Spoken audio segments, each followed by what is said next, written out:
10 cara elegan menghadapi orang yang menghina kita. Beberapa di antara kita dilahirkan dengan kondisi fisik, kecerdasan, hingga status sosial ekonomi yang tidak baik. Kondisi seperti ini membuat kita merasa minder. Masalahnya semakin runyam ketika ada orang yang menghina diri kita. Dengan perkataannya, para penghina mampu membuat perasaan seseorang menjadi rendah diri. Orang yang kondisinya baik-baik saja bisa dibuat minder, apalagi yang sejak awal sudah sering merasa minder. Lantas, apa yang sebaiknya kita lakukan? Menangis? Memendam perasaan dendam? Padahal, dalam hidup ini, bukan tak mungkin kita akan sering berhadapan dengan orang seperti mereka.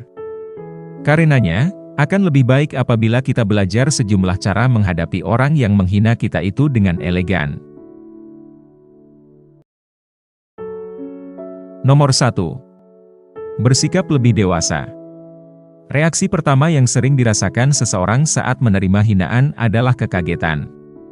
Kita akan merasa kaget kenapa ada orang yang tega melakukan hal itu. Setelahnya kita baru merasakan amarah. Dan apabila kondisi ini terus terjadi, kita bisa merasa malu dan minder.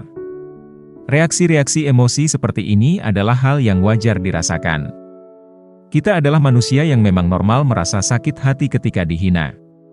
Tapi saat menghadapi orang-orang seperti itu, kita jelas harus lebih mengedepankan rasionalitas.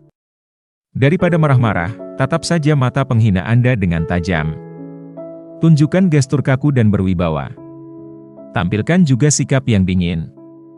Reaksi seperti ini jauh lebih elegan daripada membentak histeris kepada orang yang menghina itu.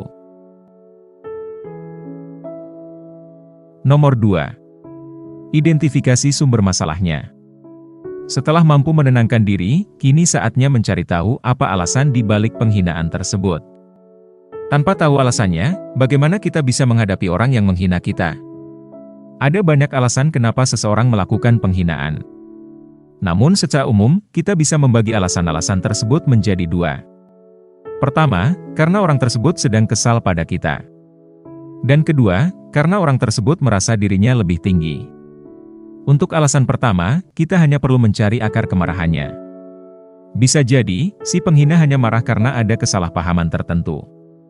Setelah kita mengatasi kesalahpahaman itu, ia pun kembali seperti sedia kala. Yang sulit adalah menghadapi mereka yang merasa dirinya lebih tinggi. Orang-orang seperti ini mungkin menganggap Anda tidak pantas menjadi temannya. Atau, mereka menganggap Anda tidak cukup pandai di tempat kerja. Nomor 3. Tegur orang itu secara langsung. Tahukah Anda bahwa banyak orang yang melakukan perundungan karena menganggap korbannya tak mampu speak up dan membela diri? Mereka merasa bisa semena-mena karena menganggap korbannya terlalu lemah bahkan untuk protes sekalipun. Karenanya, bila menghadapi penghina yang merasa dirinya lebih tinggi, jangan segan untuk langsung menegurnya. Katakan dengan tegas bahwa sikap yang ia tunjukkan tidak baik. Bila Anda mengalami ini di tempat kerja atau di sekolah, jangan ragu melaporkan ke pimpinan. Bagaimana bila mereka mengatai Anda sebagai tukang lapor? Biarkan saja. Mereka mengatakan itu hanya karena mereka takut Anda melaporkannya.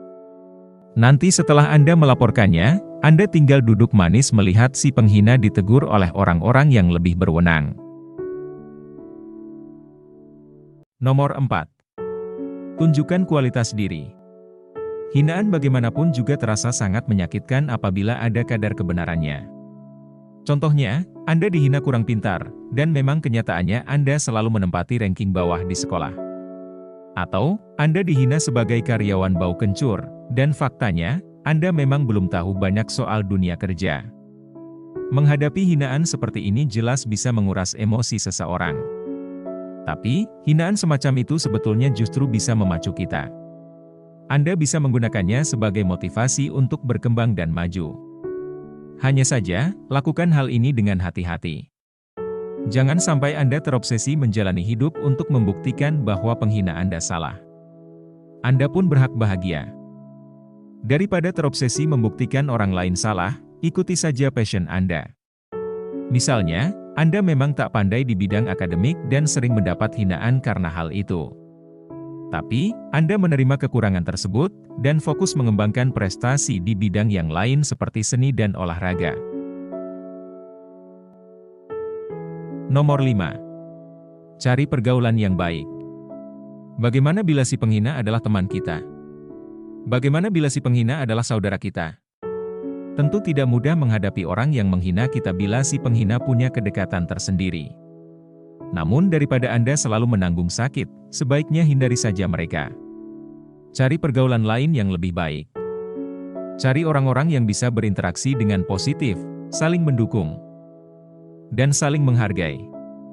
Ingatlah, dunia tidak selebar daun kelor, sehingga peluang menemukan sahabat yang baik demikian terbuka lebar. Nomor 6. Curhat. Tidak semua orang memiliki mental baja.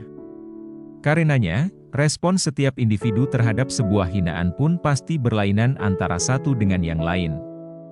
Apabila Anda merasa tekanan yang demikian besar, carilah tempat untuk menuangkan segala keluh kesah Anda. Jangan malu untuk curhat. Anda bisa minta bantuan teman, saudara, hingga psikolog untuk bisa mencurahkan segala perasaan sedih Anda. Percayalah, Anda akan merasa lebih ringan selepas melakukannya. Dengan perasaan yang lebih baik, Anda pun bisa menghadapi si penghina dengan lebih bijak dan elegan. Nomor 7. Minta saran.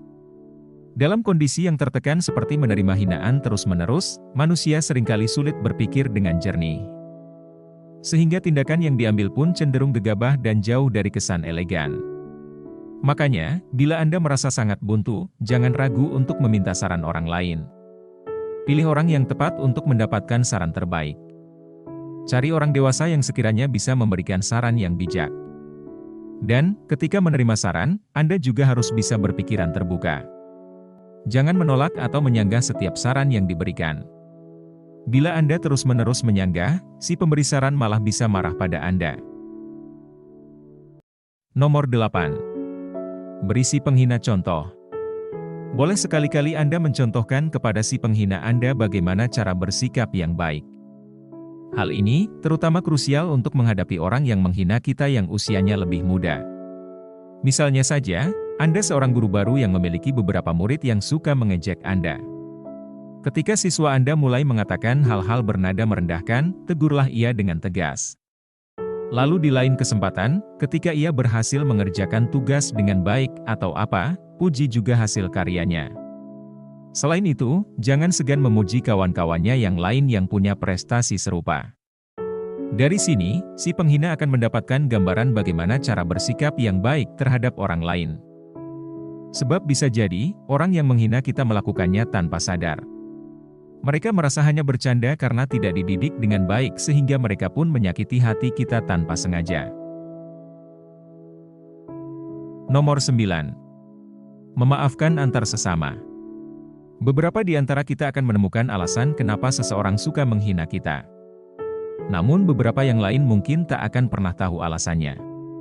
Atau, kita justru menemukan bahwa si penghina ini sebenarnya punya masalah besar. Sehingga ia suka merendahkan kita sebagai bentuk pelampiasan. Bila kondisinya demikian, selain menghindar, belajarlah untuk memaafkan. Memang memaafkan orang yang menyakiti dan meremehkan kita tidaklah mudah. Namun hal ini pun dilakukan agar hati Anda lebih tenang.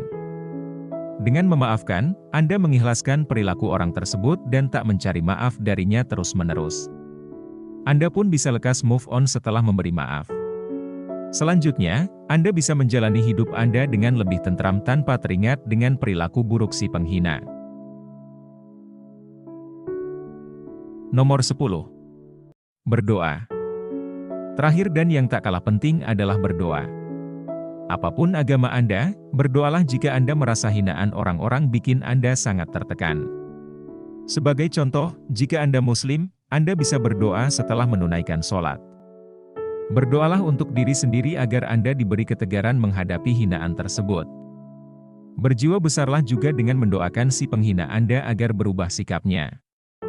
Itulah 10 cara menghadapi orang yang menghina kita dengan elegan. Mula-mula, jelas kita harus memahami penyebab masalahnya. Barulah setelah itu, kita bisa memilih tindakan yang solutif. Teruslah berusaha dan jangan menyerah terhadap emosi-emosi negatif yang Anda rasakan. Percayalah, bahwa pengalaman berhadapan dengan para penghina akan membuat Anda menjadi pribadi yang lebih baik dan bijak ke depannya.